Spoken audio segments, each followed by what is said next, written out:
కుంభకోణం వెలుగులోకి వచ్చింది. ఆ కుంభకోణం వేల కోట్ల కుంభకోణం.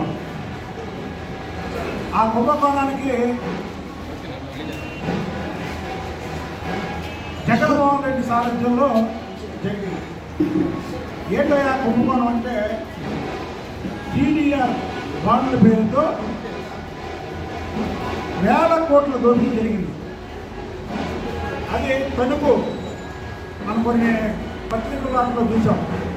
36 కోట్లకి 700 ఇచ్చారండి కారుమూడి నాగేశ్వరరావు సారథ్యం. అలాగే తిరుపతి అక్కడ సారథ్యం వహించింది కరుణాకర్. అక్కడ ఏం జరిగిందంటే ఒక మురికివాడలో పేదలు నివసించే ఏరియాలో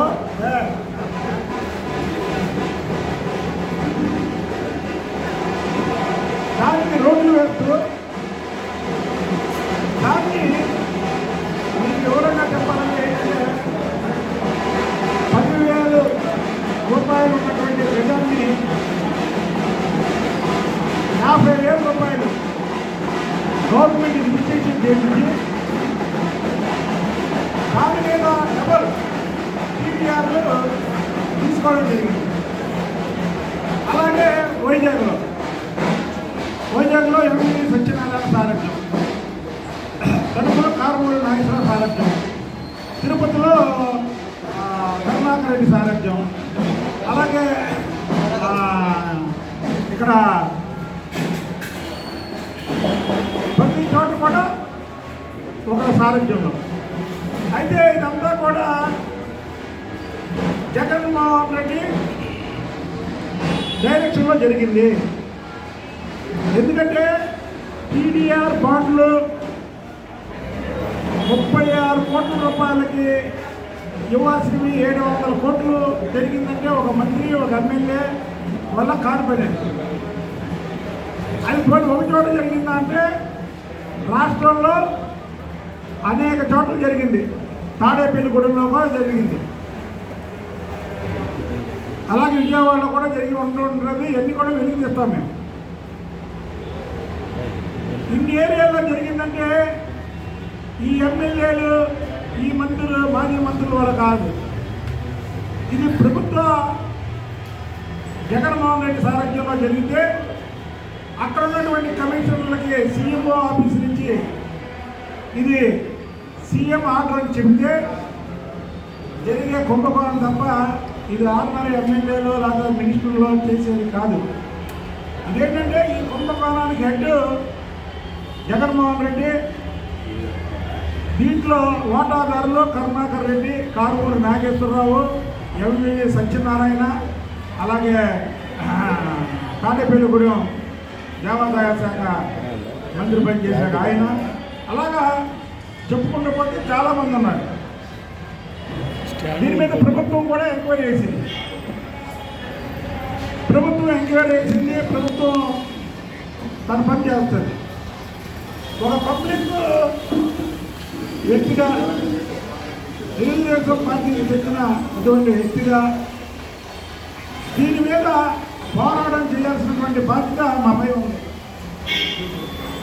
మేము ప్రజా వ్యతిరేక విధానాల మీద ఎలాగైతే పోరాడామో ఈ రోజు నుంచి జగన్మోహన్ రెడ్డి ప్రభుత్వంలో చేసినటువంటి ప్రజా ధనం ఏదైతే ఉందో దుర్వినియోగం, ప్రజాధనం దుర్వినియోగం, ఇవాళ బాండ్లు కూడా ఏదో ప్రభుత్వం పుట్టించి ఇచ్చేసింది అనుకోకూడదు. ఇన్ని వేల కోట్ల రూపాయలు బాండ్లు అంటే ప్రభుత్వానికి రావాల్సినటువంటి ఆదాయాన్ని గండి కొట్టి వాళ్ళ సొంత ఖజానాలో నింపుకోవడానికి చేసినటువంటి మాస్టర్ ప్లానింగ్. కాబట్టి దీని మీద నేను 2 రోజుల్లో దీని మీద కరెక్ట్గా సిఐడికి కంప్లైంట్ ఇవ్వదలుచుకున్నాను. ఆ సిఐడికి కంప్లైంట్ ఇచ్చే దాంట్లో A1 జగన్మోహన్ రెడ్డి, అలాగే A2, A3, A4 ఎవరి దగ్గర అయితే ఉందో వాళ్ళ పేర్లతో పాటు అక్కడ పనిచేసినటువంటి కమిషన్లను కూడా సిఐడి ఎంక్వైరీ చేయాలి. అలాగే సిఐడి కూడా ఏదో మామూలుగా ఎంక్వైరీ చేస్తే వీళ్ళు వినే మనుషులు కాదు.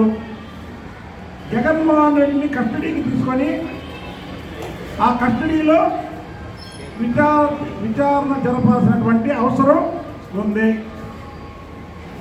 లేకపోతే ఈ నిజాలు బయటకు వచ్చే పరిస్థితులు లేవు. ఇది రాష్ట్రంలో జరిగినటువంటి అనేక కుంభకోణాల్లో ఇది ఒక కుంభకోణం. ఇదేంటంటే బాండ్లు అంటే పేపర్లే కదా, పేపర్లు తీశారు అనుకుంటారు. కానీ ప్రభుత్వ ఖజానాన్ని కట్టికొచ్చారు. ఇది మళ్ళీ మేమే వస్తాం. జగన్మోహన్ రెడ్డి 175 వైనాడు 175 మన వస్తాం కాబట్టి కుంభకోణాలు బయటపడవని.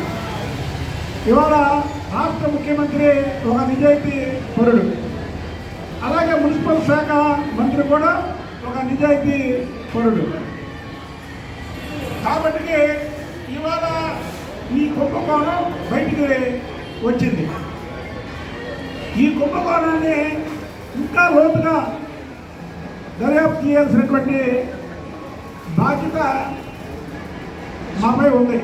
ఎందుకంటే ఇది ఆషామాషా వ్యవహారం కాదు. ఇప్పుడు తెలిసింది దాదాపు 2000 కోట్లే. రెడ్డిని కస్టడీలోకి తీసుకొని విచారణ జరిపిస్తే ఇంకా ఎన్ని వేల కోట్లు బయటపడతాయో తెలియాల్సి ఉంది. కాబట్టి నేను లిఖితపూర్వకంగా సిఐడికి దీని మీద కంప్లైంట్ ఇవ్వదలుచుకున్నాను. దాని మీద వెంటనే సిఐడి కూడా యాక్షన్ తీసుకుంటుందని నేను అనుకుంటున్నాను. ఇది ఎంత దారుణం అంటే ఇది జగన్మోహన్ రెడ్డికి తెలియకుండా జరిగే వ్యవహారమే కాదు. మీరు చేసిన పని ఏంటంటే ఎక్కడైతే తక్కువ ప్లాట్లు ఉంటాయో, తక్కువ రేట్లు ఉంటాయో అది వాళ్ళు ముందే కొనుక్కొని దాన్ని గవర్నమెంట్ వాల్యూ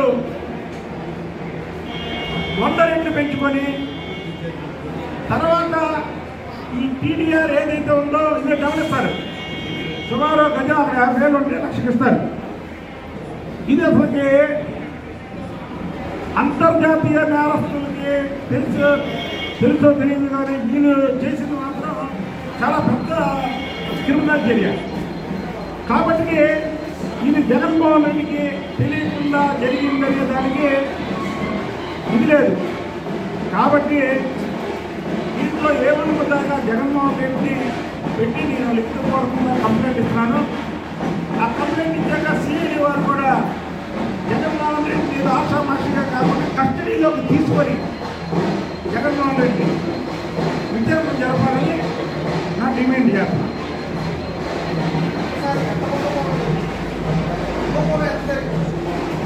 దాదాపు 500 కోట్లు, కడుపులో 700 కోట్లు, అలాగే విశాఖపట్నంలో, అలాగే తాడేపల్లిగూడెంలో అనేక చోట్ల జరిగింది. వచ్చింది ప్రభుత్వం, ఒక నిజాయితీ గల ప్రభుత్వం. ఆ ప్రభుత్వం రాబట్టి ఈ 4 రోజుల్లోపే ఈ విషయం బయటపడింది. కానీ మీరు ఒక్కడ ఆలోచించండి, ప్రజలు కానీ మీడియా మిత్రులు కానీ, ఇది మామూలుగా ఎవరో ఒక వ్యక్తి అనుకొని, ఒక ఎమ్మెల్యే అనుకొని చేసేది కాదు. గవర్నమెంట్ వాల్యుయేషన్ పెంచాలంటే కలెక్టర్ పెంచాలి. కలెక్టర్ పెంచాలంటే ప్రభుత్వం నుంచి వాళ్ళకి జీవాలు అందాలి.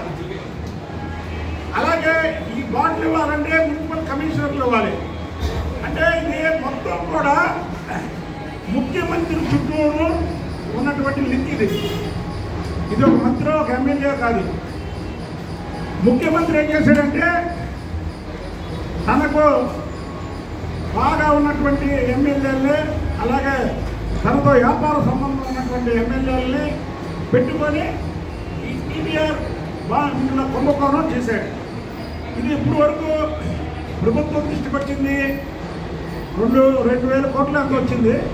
కానీ ఇది 2000 కోట్లతో ఆగే కుంభకోణం కాదు. అందుకే దీన్ని సిఐడి దర్యాప్తు చేయడమే కాకుండా జగన్మోహన్ రెడ్డిని కస్టడీకి తీసుకొని విచారించాలంటుంది.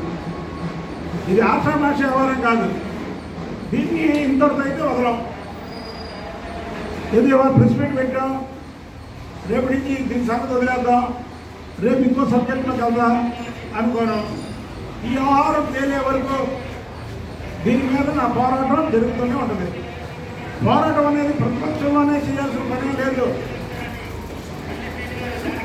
అధికారంలో వాళ్ళు చేసినటువంటి దుర్మార్గాలు, వాళ్ళు చేసినటువంటి దోపిడీలు, వాటి మీద కూడా ఈరోజు మీరు పోరాటం చేయొచ్చు. కాబట్టి జగన్మోహన్ రెడ్డిని సిఐడి విచారించేలాగా ఇదేదో ప్రెస్ మీట్ పెడితే వాళ్ళు విచారించరు. కాబట్టి నేను లిఖితపూర్వకంగా దీని మీద సిఐడికి ఒక కంప్లైంట్ ఇవ్వదలుచుకున్నాను.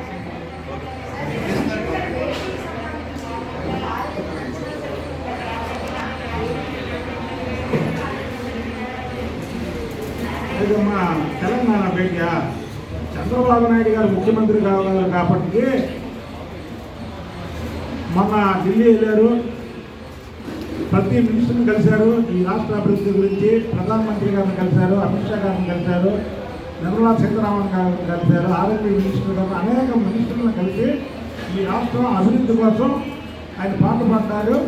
ఆ పాటు పడినటువంటి భాగంలోనే ఈరోజు నిన్న ఈ ఏదైతే తెలంగాణ ఆంధ్రప్రదేశ్ ముఖ్యమంత్రుల కలయిక దాని మీద జగన్మోహన్ రెడ్డికి ఎన్నికలప్పుడు డబ్బులు పంపించినటువంటి కేసీఆర్, జగన్మోహన్ రెడ్డి ఏ రోజన్నా ఈ రెండు రాష్ట్రాల అభివృద్ధి గురించి కూర్చున్నారా? పక్కన తెలంగాణ కూడా మన తెలుగు వారే మన వాళ్ళు అనుకున్నాం. తెలంగాణ వేరు, ఆంధ్ర వేరు కాదు, రాష్ట్రాల పేర్లు వేరు, కానీ ప్రజలు తెలుగు వాళ్ళు. మనం ఎక్కడున్నా బాగుండాలి. ఇక్కడికి రావాల్సినట్టు ఇదేంటంటే తెలంగాణ అనేది బాగుంది, ఇది మంది అప్పుల ఊపిలో ఉంది. కాబట్టి చంద్రబాబు నాయుడు గారు ఒక అడుగు ముందు చేసి అక్కడ మనకు రావాల్సినటువంటి వాటాలు, అలాగే అయితే ఆ నీటిలో రావాల్సినటువంటి వాటాలు, ఇవన్నీ గురించి ఒక అడుగు ముందు చేసి ఏదైతే కేంద్ర ప్రభుత్వంతో చర్చలు జరిపిన తర్వాత ఆయన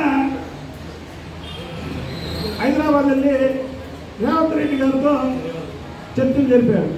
చంద్రబాబు నాయుడు గారికి ఉన్న పేరుకి, చంద్రబాబు నాయుడు గారికి ఉన్న లెజెండ్ వ్యవహారానికి నిజంగా రేవంత్ రెడ్డి గారిని పిలిచి ఇక్కడ చర్చలు జరపచ్చు. ఆయన నాకు అనుకోడు.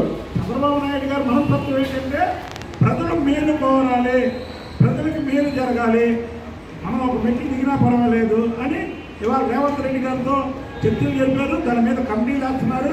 చర్చలు జరపగానే ఇది నీది, అది నాదని అయిపోదు, ప్రభుత్వాల మధ్య జరగాలని అక్కడ కమిటీలు వేశారు.